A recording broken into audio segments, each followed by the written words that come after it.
പ്രസവ ശസ്ത്രക്രിയയ്ക്കിടെ വയറ്റിൽ കത്രിക കുടുങ്ങിയ പന്തീരാങ്കാവ് സ്വദേശി കെ ഹർഷിന നീതിക്ക് വേണ്ടി സമരവുമായി വീണ്ടും രംഗത്തെത്തി. കോഴിക്കോട് കളക്ടറേറ്റിന് മുന്നിലാണ് സമരം ആരംഭിച്ചത്.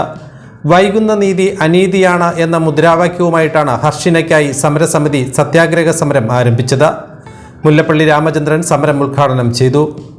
സർക്കാരും മുഖ്യമന്ത്രിയും ആരോഗ്യമന്ത്രിയും ഉൾപ്പെടെ എല്ലാവരും ഒപ്പമുണ്ടെന്ന് പറഞ്ഞെങ്കിലും ഇതുവരെയും നീതി നടപ്പാക്കിയിട്ടില്ലെന്നും റിപ്പോർട്ട് വരട്ടെ നടപടിയെടുക്കാമെന്ന് പറഞ്ഞ ആരോഗ്യമന്ത്രിയെ പിന്നീട് കണ്ടിട്ടില്ലെന്നും ഹർഷിന പറഞ്ഞു.